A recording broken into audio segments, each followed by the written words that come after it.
আসসালামু আলাইকুম। আপনাদের সবাইকে স্বাগত জানাচ্ছি এখনকার আলোচনায়। আপনাদের সঙ্গে আছি আমি সিরাজুল ইসলাম। দর্শক, অত্যন্ত জরুরি খবর হচ্ছে আমেরিকা এবং ইরানের মধ্যে নতুন করে আবার যুদ্ধ হয়েছে এবং এই যুদ্ধটা কিন্তু একদম ছোটোখাটো পর্যায়ে না। আমেরিকা ইরানের উপর 3 দফা হামলা চালিয়েছে এবং ইরান মধ্যপ্রাচ্যের অন্তত 3টি দেশে 21টি মার্কিন লক্ষ্যবস্তুতে হামলা চালিয়েছে। ইরানের এই হামলায় মার্কিন বাহিনী বড় রকমের ক্ষয়ক্ষতির মুখে পড়েছে। কি সেই বড় রকমের ক্ষয়ক্ষতি, বিস্তারিত জানার জন্য ভিডিওটি পুরো দেখুন। আর ভিডিওটি ভালো লাগলে লাইক, কমেন্ট, শেয়ার করুন এবং চ্যানেলটি সাবস্ক্রাইব করে সাথেই থাকুন। সুপ্রিয় দর্শক, আমাদের এই ভিডিও ফেসবুকেও আপলোড করা হয়। ফেসবুক পেজ হচ্ছে টক উইথ সিরাজ। তো দর্শক, চলুন আমরা বিস্তারিত আলোচনায় চলে যাই। আপনাদেরকে গতকালকে আমি বলেছিলাম যে আমেরিকার একটি অ্যাপাচি অ্যাটাক হেলিকপ্টার এটা ভূপাতিত হয়েছে হরমুজ প্রণালীর আশপাশে। পরবর্তীতে জানা যায় যে ওমান উপসাগরে, সেটা একদম হরমুজ প্রণালীর কাছেই বিধ্বস্ত হয়েছে। প্রথম খবর ছিল কিভাবে বিধ্বস্ত হয়ে জানা যায়নি। পরবর্তীতে খবর আসে যে ইরান এই হেলিকপ্টার ভূপাতিত করেছে। যদিও ইরান এর দায় স্বীকার করছে না, তবে আবার একেবারে অস্বীকারও করেনি। ইরানের পক্ষ থেকে বলা হয়েছে যে তারা এটা করেনি, অর্থাৎ এই হেলিকপ্টার ভূপাতিত করেনি। কিন্তু এরকম একটা চলমান ইস্যুতে কখন কি হয় তা তো বলাও যায় না, এরকম একটা কথাবার্তা বলেছে। যাই হোক, এই হেলিকপ্টার ধ্বংসের ঘটনাকে আমেরিকা একেবারে সরাসরি ইরান জড়িত বলে মনে করছে এবং মনে করছে যে ইরানের কারণেই এই হেলিকপ্টারটা বিধ্বস্ত হয়েছে। মার্কিন প্রেসিডেন্ট ডোনাল্ড ট্রাম্প গতকালকেই বলেছেন যে আমি জানি এরকম আমাদের একটা হেলিকপ্টার, খুব সফিস্টিকেটেড হেলিকপ্টার ধ্বংস হয়েছে এবং এটা করেছে ইরান। এর জন্য আমরা অবশ্যই ইরানের বিরুদ্ধে ব্যবস্থা নেব এবং ইরানের উপর আমাদের সামরিক বাহিনী হামলা চালাবে, এইভাবে বলেছিলেন। তখন ইরানের পক্ষ থেকে বলা হয়েছিল আমেরিকার জানা উচিত যে এই অঞ্চলে তারা বাইরের শক্তি, বহিরাগত। তারা যদি ইরানের উপর কোনো রকম হামলার চেষ্টা করে তাহলে ইরানও পাল্টা এবং কঠোর জবাব দেবে। যাই হোক, এরপরে যা ঘটলো সেটা হচ্ছে রাত গেল, এই রাত 2টার দিকে মার্কিন বাহিনী ইরানের একদম পারস্য উপসাগরের উপকূলীয় অঞ্চল, এই অঞ্চল এবং কয়েকটা দ্বীপে হামলা চালিয়েছে। এর ভিতরে এই অঞ্চলটা মূলত হরমুজগান প্রদেশের ভেতরে পড়ে। এই হরমুজগান প্রদেশের ভেতরে আমরা জানি যুদ্ধের প্রথম দিন যে মিনাব স্কুলে হামলা চালিয়েছিল আমেরিকা, ছোট বাচ্চাদের যে স্কুল, গার্লস স্কুল, সেই স্কুলটা কিন্তু এই হরমুজগান প্রদেশের ভেতরে এবং মিনাব অঞ্চলে, এই মিনাব অঞ্চলে হামলা চালিয়েছে আমেরিকা আজকে আবার। এরপরে কিশ দ্বীপ, পারস্য উপসাগরে ইরানের যে কয়টা দ্বীপ আছে তার ভিতরে সবচেয়ে সুন্দর, পর্যটন বান্ধব এবং পরিকল্পিত এবং অনেক গুরুত্বপূর্ণ ইউনিভার্সিটির ব্রাঞ্চও আছে এখানে, কিশ দ্বীপে সিরিক এবং জাস্ক, এই সমস্ত দ্বীপে হামলা চালিয়েছে আর মিনাব অঞ্চলে হামলা চালিয়েছে। মিনাবটা মূলত সাগরের উপরে, অর্থাৎ সাগর পার হয়ে উত্তর পাড়ের দিকে, আর কি সাগরের উত্তর পাড়ের দিকে ইরানের ভেতরে। তো এই সমস্ত অঞ্চলে হামলা চালিয়েছে। এখানে আমেরিকার হামলায় যে ক্ষয়ক্ষতি হয়েছে ইরানের, প্রাথমিকভাবে যা জানা যাচ্ছে তাতে একটা টেলিকমিউনিকেশন টাওয়ার, অর্থাৎ টেলিযোগাযোগ একটা টাওয়ার ধ্বংস হয়েছে, ক্ষতিগ্রস্ত হয়েছে এবং 2টো পানির রিজার্ভার, অর্থাৎ পানি জমিয়ে রাখা হয় এইরকম 2টো রিজার্ভার ধ্বংস হয়েছে। লোকজন মারা গেছে কি না তা এখনও জানা যায়নি। মোটামুটি আমি যতদূর যা ঘাটাঘাটি করলাম, নিউজ যা দেখলাম, তাতে কোথাও লোকজন মারা যাওয়ার খবর তখনও আসেনি। এই হামলা রাত 2টোর সময় হয়েছে। আমেরিকা এই হামলা কিন্তু একবারে যে একটা জায়গায় হামলা চালিয়েছে, নট দ্যাট। আমেরিকা কিন্তু 3 দফায় হামলা চালিয়েছে এবং বেশ বড় হামলার চেষ্টা করেছে। এর পরপরই ইরান সেগুলো রুখে দাঁড়িয়েছে। আমি এখানে একটু বলে রাখি, আমেরিকা যে হামলা চালিয়েছে তা কিন্তু যুদ্ধ বিমান দিয়ে হামলা চালিয়েছে। আমেরিকার এই হামলার পর ইরান রুখে দাঁড়ানোর চেষ্টা করেছে এবং ইরান তাৎক্ষণিকভাবে রাত 2:30টার দিকে কুয়েত, বাহরাইন এবং জর্ডানের উপরে হামলা চালিয়েছে। আমি আপনাদেরকে একটা কথা বলে রাখি, সবসময় যে বলি যে কুয়েত, বাহরাইন, জর্ডান বা আরব আমিরাত বা সৌদি আরব বা কাতার এদের উপর হামলা চালিয়েছে, এদের উপর হামলা চালানো মানে রাষ্ট্র সৌদি, রাষ্ট্র কাতার, রাষ্ট্র জর্ডান, এই সমস্ত দেশটা রাষ্ট্রের উপর হামলা চালায়নি ইরান। হামলা চালিয়েছে ওই সমস্ত দেশে থাকা মার্কিন ঘাঁটির উপরে। এইটা আপনারা সহজে বুঝে নেবেন। আপনারা কখনোই এইটা রেফারেন্স হিসেবে ব্যবহার করবেন না বা ভাববেন না যে সিরাজ ভাই যে বললো যে সৌদি আরবের উপর হামলা চালিয়েছে। সৌদি আরব বা কাতার বা কোনো দেশের উপর হামলা চালাচ্ছে না ইরান। ইরান হামলা চালাচ্ছে ওই সমস্ত দেশে থাকা মার্কিন ঘাঁটি, মার্কিন অবস্থানের উপর।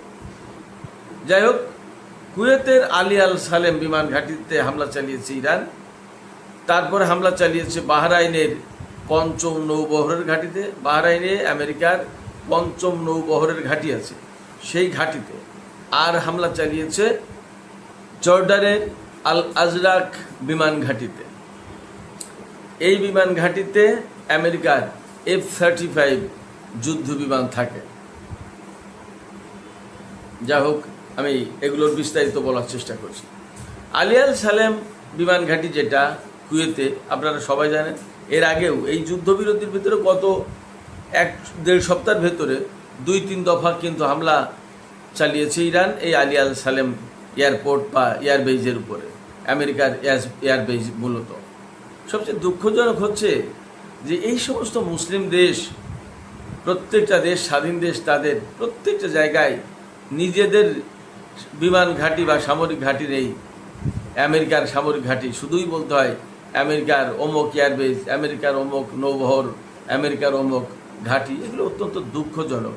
এগুলো স্বাধীন দেশে নিজেদের নিরাপত্তা নিজেরা তৈরি করতে পারেনি। সবচেয়ে বড় কথা হচ্ছে নিজেদের নিরাপত্তা নিজেরা প্রত্যেকটা দেশ এমনি তৈরি করে থাকতে পারত। আমেরিকাকে এনে আমেরিকা কি তাদের নিরাপত্তা দিতে পেরেছে? লাভটা কী? শুধুই মাত্র উসিলা বা উসলত ছিল ইরান। ইরান ইরান ইরানকে সামনে রেখে জুজুর ভয় দেখিয়ে এই সমস্ত জায়গায় এরা ঘাঁটি গেড়ে বসে আছে এবং মধ্যপ্রাচ্যের টোটাল অশান্তির মূল কারণ বলে মনে করা হয়। এই যে এত যুদ্ধ বিগ্রহ, এই সমস্তগুলো যদি এই আমেরিকা বা অন্যদের উপস্থিতি যদি না থাকতো তাহলে কি এগুলো হতে পারতো? মনে হয় হতে পারতো না। কারণ হচ্ছে যার যার দেশ সেই চালাবে। এখানে এমন কোনো আগ্রাসী দেশ নেই যে নিজে গায়ে পড়ে আঞ্চলিক কোনো দেশের উপর আগ্রাসন চালিয়েছে। আমরা আজ পর্যন্ত দেখিনি ইরান 1979 সালে ইসলামী বিপ্লব সফল হওয়ার পর এই দেশটা পুরো দেশের উপর আগ্রাসন চালিয়েছে, আমরা তো এরকম দেখলাম না। সে বরং অনেক ক্ষয়ক্ষতির শিকার। এই ইরানটা বহু বছর ধরে সয়ে আসছে, এখন একদম উপায়হীন হয়ে চূড়ান্ত একটা সংঘাতের দিকে গেছে। উপায় তো নেই, তাও তো সে সংঘাতে যায়নি। তাদের ওপর হামলা চালিয়েছে, ইরানের উপর হামলা চালিয়েছে, তাদের সর্বোচ্চ নেতাকে হত্যা করেছে, তাদের শিশু নারীদেরকে হত্যা করেছে, প্রচুর পরিমাণে বেসামরিক লোকজনকে হত্যা করেছে, তাদের পরমাণু কর্মসূচি, পরমাণু স্থাপনার উপর হামলা চালিয়েছে। এরপরে ইরান পাল্টা জবাব দিতে গেছে। তার আগে তো ইরান কারোর সাথে যুদ্ধ করতে যায়নি। বেসিক্যালি ইরানের ভয় দেখিয়ে এই সমস্ত জায়গায় নিজেদের ঘাঁটি গাড়ার ব্যবস্থা করেছে এবং আরব অঞ্চলের দেশগুলো আমেরিকাকে সেই ঘাঁটি গড়ার সুযোগ দিয়েছে। যাই হোক, তো আলী আল সালেম এয়ারপোর্ট যেটা মার্কিন এয়ারবেজ, তাতে হামলা চালিয়েছে। এর আগেও কয়েক দফা হামলা চালিয়েছে। ক্ষয়ক্ষতি সেখানে কী পরিমাণে হয়েছে তা জানা যায়নি। তবে মনে রাখার ব্যাপার যে কুয়েত হচ্ছে ইরানের সবচেয়ে কাছে যে 3টি দেশে হামলা চালিয়েছে আজকে ইরান, কুয়েত, বাহরাইন এবং জর্ডান। এর ভিতরে কুয়েত হচ্ছে সবচেয়ে কাছের দেশ। যাই হোক, এবং এখানে হামলাটা চালানো ইরানের জন্য একেবারেই খুব সহজ আমি মনে করি, খুব কাছের দেশ। এবং এর আগে আলী আল সালেম এয়ারপোর্টে বেশ বড় রকমের ক্ষয়ক্ষতি হয়েছিল। আজকে কী রকম ক্ষয়ক্ষতি হয়েছে তা জানা যায়নি। তবে আজকে যেহেতু আমেরিকা ইরানের উপর 3 দফা হামলা চালিয়েছে এবং ক্ষতির মাত্রাটা বেশ খানিক, 2টো রিজার্ভার, পানির রিজার্ভার ধ্বংস হয়ে গেছে, একটা টেলিকমিউনিকেশন টাওয়ার ধ্বংস হয়েছে, সেক্ষেত্রে ইরান আজকে বড় রকমেরই হামলা চালিয়েছে। আপনারা খেয়াল করুন যে মধ্যপ্রাচ্যের টোটাল 3টা দেশে 21টা লক্ষ্যবস্তুতে হামলা চালিয়েছে। তো কুয়েতে হামলা চালানোর পর আমরা বাহরাইনের হামলার খবরটা একটু আলোচনা করি। বাহরাইনের পঞ্চম নৌবহরের ঘাঁটি, আমেরিকার যে পঞ্চম নৌবহরের ঘাঁটি, এই পঞ্চম নৌবহরের ঘাঁটিতে হামলা চালিয়েছে। আমি সবসময় বলি আমেরিকার পঞ্চম নৌবহর খুবই বড় এবং বিরাট ব্যাপার। এই পঞ্চম নৌবহরই কিন্তু পুরো পারস্য উপসাগর, হরমুজ প্রণালী, ওমান সাগর, আরব সাগর, ভারত মহাসাগরের অংশবিশেষ এবং লোহিত সাগর, এই পুরো অঞ্চলের দেখভাল, নজরদারি, তাদের ভাষায় নিরাপত্তা, এগুলো সব মেনটেন করতো এই পঞ্চম নৌবহরের ঘাঁটি থেকে, বাহরাইন থেকে। এবং আমেরিকা দাবি করে সেটা হচ্ছে যে এই সমস্ত গুরুত্বপূর্ণ নৌ রুট, এই সমস্ত রুটে তো প্রচুর পরিমাণে তেল এবং গ্যাসের চলাচল, অর্থাৎ তেল গ্যাস পরিবহন করা হয় এই রুটে, হরমুজ প্রণালী দিয়ে, আরব সাগর দিয়ে বা ভারত মহাসাগর, ওমান উপসাগর দিয়ে, বাব আল মানদেব প্রণালী, লোহিত সাগর দিয়ে। তো এই সমস্ত এলাকা দিয়েই তো তেলের চালান, গ্যাসের চালান যায়। এর সকল নিরাপত্তার দায়ী দায়িত্বে ছিল আমেরিকা, বা আছে আমেরিকার এই পঞ্চম নৌবহরের ঘাঁটি। কিন্তু ফ্যাক্ট হচ্ছে আমেরিকার কাছে আসলে কে নিরাপত্তা চেয়েছে আমি এইটা বুঝি না। কারণ আঞ্চলিক দেশগুলো, আমেরিকা যদি এখানে না থাকতো, আঞ্চলিক দেশগুলো যদি তাদেরকে যদি শক্তিশালী করা হতো, আমেরিকা যদি বলতো যে বাহরাইনে আমার থাকার দরকার নেই, কুয়েতে থাকার দরকার নেই, সৌদি আরবে থাকার দরকার নেই, কাতারে, ওমানে, সংযুক্ত আরব আমিরাতে কোথাও থাকার দরকার নেই, এই দেশগুলোকে, প্রত্যেকটা দেশগুলোকে যদি শক্তিশালী করে তুলতো, তাহলে এরাই তো এই নৌ রুটে নিজেদের নিরাপত্তা নিজেরাই দিতে পারতো। সমস্যা কী ছিল? সমস্যা ছিল না। কিন্তু তা করেনি। তা না করে বরং এই সমস্ত দেশে আমেরিকা নিজের ঘাঁটি গড়েছে এবং তারা সামরিক বাহিনী মোতায়েন করেছে এবং এই অঞ্চলের উপরে নিরাপত্তা নয়, বেসিক্যালি আধিপত্য প্রতিষ্ঠা করেছে, যেটা নিয়ে এখন দ্বন্দ্ব। তো এই বাহরাইনের নৌবহরের ঘাঁটিতে হামলা চালিয়েছে ইরান এবং ব্যাপক মাত্রায় হামলা চালিয়েছে। আমি যা শুনতে পাচ্ছি যে ক্ষয়ক্ষতির পরিমাণ যথেষ্ট। কারণ পঞ্চম নৌবহর এমন একটা দেশে, যে দেশের সাথে ইরানের কিন্তু ব্যাপক দ্বন্দ্ব। সংযুক্ত আরব আমিরাতের সাথে যেমন ইরানের দ্বন্দ্ব, তেমনি বাহরাইনের সাথে কিন্তু ইরানের দ্বন্দ্ব। কেন? বাহরাইনের সাথে দ্বন্দ্বের মূল যে জায়গাটা, সেটা হচ্ছে বাহরাইনের 70% বেশি শিয়া জনগোষ্ঠী। অথচ এটা তো আসলে এই যে আরব শাসক যারা, তাদের তো আর বিশেষ কোনো ধর্মের ব্যাপার আসলে তো নেই। নামে নামে সুন্নি, ধর্মের প্রতি তাদের তো দরদ ভালোবাসা থাকার কোনো কারণ দেখি না। ধর্মের প্রতি যদি দরদ ভালোবাসা থাকতো, তাই তো মুসলিম উম্মার চিন্তা করতো, সেটা তো নেই। ধর্মের প্রতি ভালোবাসা বা মানুষের প্রতি ভালোবাসার পরিবর্তে এই সমস্ত জায়গায় শিয়া সুন্নির বিভেদ সৃষ্টি করা হয়েছে এবং শিয়া জনগোষ্ঠীকে ব্যাপকভাবে সংকটের ভিতর রাখা হয়, জুলুম নির্যাতনের ভিতর রাখা হয়, এরকম কথাই তো শোনা যায়। এবং শিয়া জনগোষ্ঠী বলে যে তাদেরকে বৈষম্যের শিকার করা হয়েছে, তাদের উপর বৈষম্য চালানো হয়, তারা বৈষম্যের শিকার। 2011 সাল থেকে কিন্তু বাহরাইনে প্রচণ্ড আন্দোলন চলে আসছে এবং সেখানে 2011-12 সালে কিন্তু সরকারের পতন হয়ে যায় এরকম একটা অবস্থা। তখন সৌদি আরব এই বাহরাইনে সামরিক বাহিনী মোতায়েন করেছিল বাহরাইনের সরকারকে টিকিয়ে রাখার জন্য।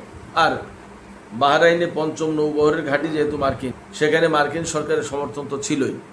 তো এই যে শিয়া মুসলিম জনগোষ্ঠীর উপরে বৈষম্য, নির্যাতন বা তাদেরকে বঞ্চনার শিকার করা, এগুলোর ব্যাপারে ইরানের কিন্তু বক্তব্য আছে। ইরান কিন্তু এগুলো পছন্দ করে না এবং যেহেতু ইরান শিয়া প্রধান দেশ, সেক্ষেত্রে যেখানে শিয়া জনগোষ্ঠী আছে তার প্রতি তো তার একটু আলাদা বিশেষ দরদ ভালোবাসা থাকবে, এটা স্বাভাবিক, সেটা আছে। ফলে বাহরাইনকে বিশেষভাবে মুক্ত করার একটা চিন্তা কিন্তু ইরান লালন করে পোষণ করে। মুক্ত করা বলতে মার্কিন দখলদারিত্ব থেকে মুক্ত করা, তারপরে আপনার শিয়া জনগোষ্ঠীকেও স্বাধীন করার একটা চিন্তা। আমি ব্যক্তিগতভাবে যা মনে করি, এটা ইরান বলছে তা কিন্তু না, আমি এইগুলো মনে করি যে এরকম প্রেক্ষাপট আছে। তো সেই জায়গায় বাহরাইনের পঞ্চম নৌবহরের ঘাঁটিতে কিন্তু বড় রকমের হামলা চালাবে, এটা স্বাভাবিক। আফটার অল বাহরাইনের যে মার্কিন পঞ্চম নৌবহরের ঘাঁটি, এটা কিন্তু অনেক বড় ব্যাপার, এটা সাধারণ কোনো ব্যাপার না। বাহরাইন হয়তো রাষ্ট্র হিসেবে ছোট হতে পারে, কিন্তু সেখানে মার্কিন ঘাঁটিটা কিন্তু অনেক বড়, খুবই গুরুত্বপূর্ণ। একটা বিষয় খেয়াল রাখেন, অত্র অঞ্চলের সবচেয়ে বড় নৌবহরের ঘাঁটি হচ্ছে এই পঞ্চম নৌবহরের ঘাঁটি বাহরাইনে।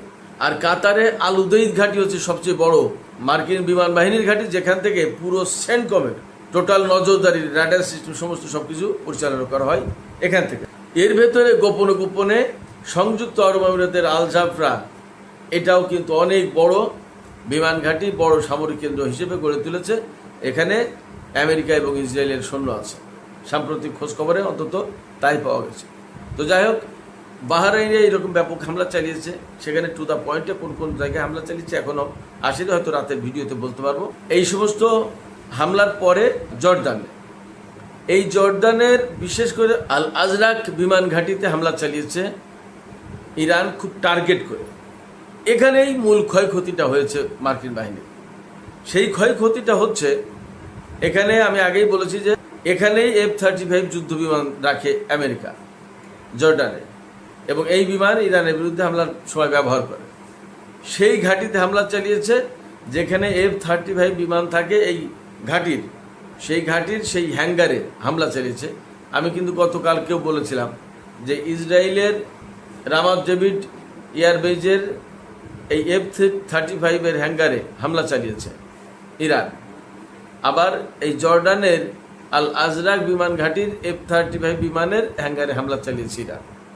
এখানে টার্গেটটা হচ্ছে F-35 যেহেতু একদম লেটেস্ট মডেলের অত্যাধুনিক বিমান, যদি 2-5টা ধ্বংস করা যায় তাহলে বড় রকমের ক্ষয়ক্ষতির মুখে পড়লো আমেরিকা, এতে কোনো সন্দেহ নেই। তো বড় রকমের ক্ষয়ক্ষতি, সবচেয়ে বড় কথা, বিমানের হ্যাঙ্গার যদি ধ্বংস হয়ে যায় তাহলে বিমান রাখাটাই তো অনিরাপদ হয়ে যাবে, অতএব এখান থেকে সরাতে বাধ্য হবে। টার্গেটটা কিন্তু এরকম। শুধু আল আজরাক বিমান ঘাঁটির এই F-35 হ্যাঙ্গারে হামলা চালিয়েছে ইরান, নট দ্যাট, ব্যাপারটা কিন্তু তা না, আরও আছে। এই জর্ডানে মার্কিন বাহিনীর কমান্ড অ্যান্ড কন্ট্রোল সেন্টার যেটা, তাতেও হামলা চালিয়েছে। ক্ষয়ক্ষতি কী পরিমাণে হয়েছে সেটা পরের গল্প, কিন্তু হামলাগুলো বড় রকমের হয়েছে এবং এখানে সব ভালো ভালো বড় বড় ক্ষেপণাস্ত্র দিয়ে হামলা চালিয়েছে, ব্যালিস্টিক ক্ষেপণাস্ত্র সব। এর ভেতরে হয়তো হাইপারসনিক ক্ষেপণাস্ত্র ব্যবহার করা হয়েছে, কারণ অন্য ক্ষেপণাস্ত্র ব্যবহার করলে হয়তো শুট ডাউন করে ফেলবে, কিন্তু হাইপারসনিক ক্ষেপণাস্ত্র ব্যবহার করলে শুট ডাউন করা কঠিন হবে। আর বাহরাইনের যে পঞ্চম নৌবহরের ঘাঁটি, এই ঘাঁটিতে কিন্তু বেসিক্যালি ড্রোন হামলা চালানো হয়েছে, কামিকাজে ড্রোন, যেটা একদম ডাইরেক্ট হিট করে, এই ড্রোন দিয়ে হামলা চালানো হয়েছে। এদিকে মার্কিন হামলার পর জবাব তো দিয়েছে ইরান, এবং ইরানের পররাষ্ট্রমন্ত্রী আব্বাস আরাকচি, তিনি কিন্তু বেশ কিছু কথা বলেছেন। তিনি বলেছেন যে আমেরিকাকে এই অঞ্চল ছেড়ে চলে যেতে হবে, তা না হলে আমেরিকাকে বের করার ব্যবস্থা করা হবে এবং তাদের উপর এভাবে হামলা চলতেই থাকবে। তিনি অবশ্যই বলেছেন, কূটনীতির পথে হাঁটলে আমরা কূটনীতির পথে হাঁটব, আর যুদ্ধ করলে আমরা যুদ্ধের পথে হাঁটব। তার পরিষ্কার প্রমাণ আজকেও দিলাম। আমেরিকার প্রেসিডেন্ট ডোনাল্ড ট্রাম্প গতকালকে বলেছেন যে ইরানের সাথে 2-3 দিনের ভিতরে একটা চুক্তি হয়ে যাবে, এবং আজকেও মার্কিন কর্মকর্তারা বলছেন যে চুক্তির বিষয়টা ওই অবস্থায় আছে। যুদ্ধ বা হামলার, পাল্টা হামলার ঘটনা যেটা ঘটেছে এটা এই পাশের ব্যাপার, কিন্তু চুক্তি তার জায়গায় আছে, অর্থাৎ চুক্তি হওয়ার সম্ভাবনা এখনও রয়েছে, বাদ হয়ে যায়। তো আব্বাস আরাকচি এই কথাই বলছে যে চুক্তি যদি করতে চাও, তোমরা কূটনীতির পথে আসতে চাও, আমরা আছি, কিন্তু তোমরা যখন হামলা করবে বা তোমরা যখন আমাদের জন্য থ্রেট হয়ে দাঁড়াবে, হুমকি হয়ে দাঁড়াবে, তখন আমরা কিন্তু ছাড় দেব না। এবং আমেরিকাকে একদম সুস্পষ্ট করেছে, আমেরিকার সামরিক বাহিনীর যদি নিরাপত্তা চায়, এই সমস্ত লোকজনের যদি নিরাপত্তা চায়, তাহলে এই অঞ্চল থেকে তাদের সরিয়ে নেওয়া উচিত, আমেরিকার এই অঞ্চল ছেড়ে চলে যাওয়া উচিত। আব্বাস আরাকচি পরিষ্কার করে বলেছেন যে আমেরিকা এই অঞ্চলের কোনো দেশ না, হরমুজ প্রণালী তাদের না, হরমুজ প্রণালী ইরানের এবং ওমানের। এখানে আমেরিকার কি, আমেরিকা উপস্থিত কি কারণে, তার এখানে কি প্রয়োজন, তাকে কে ডেকেছে, ঠিক এইভাবে বলেছেন। এবং তিনি বলেছেন এখান থেকে চলে যাওয়াই শ্রেয়, তাদের মান সম্মান যদি রাখতে চায় তাহলে এখান থেকে চলে যাওয়া উচিত, তা না হলে এইভাবে একের পর এক হামলার শিকার হতেই থাকবে। এবং যেহেতু একটা উত্তেজনা, যুদ্ধ, এইরকম সংকট চলছে, সেক্ষেত্রে হরমুজ প্রণালীর আশপাশে বা ইরানের আশপাশে আমেরিকার যে সমস্ত সেনা মোতায়েন করা আছে, তারা কিন্তু যে কোনো মুহূর্তে ক্রস ফায়ারে পড়ে যেতে পারে, যে কোনো মুহূর্তেই একটা ঝামেলার ভেতরে পড়ে যেতে পারে। সেক্ষেত্রে তাদের সরিয়ে নেওয়া উচিত, আমেরিকা তাদের সরিয়ে নিক। তার মানে ইরানের পক্ষ থেকে একদম পরিষ্কার করে আমেরিকাকে মধ্যপ্রাচ্য অঞ্চল ছেড়ে দেওয়ার নোটিশ দেওয়া হলো। সুপ্রিয় দর্শক, আজকের আলোচনা এখানেই শেষ করতে চাইছি। যাবার আগে আপনাদের কাছে জানতে চাই আপনাদের মতামত কি। এই যে ইরান চোখে চোখ রেখে একের পর এক জবাব দিচ্ছে, এখন আজকে আব্বাস আরাকচি বললেন পরিষ্কার করে যে আমেরিকাকে মধ্যপ্রাচ্য অঞ্চল ছাড়তে হবে। আপনারা কি মনে করেন যে পরিস্থিতি তৈরি হয়েছে তাতে আমেরিকা মধ্যপ্রাচ্য অঞ্চল ছেড়ে চলে যাবে অথবা ছাড়তে বাধ্য হবে? আপনাদের কি মনে হয়? আপনাদের মতামত কমেন্টে জানাতে পারেন। আর ভিডিও ভালো লাগলে লাইক কমেন্ট শেয়ার করুন এবং চ্যানেলটি সাবস্ক্রাইব করে সাথেই থাকবেন।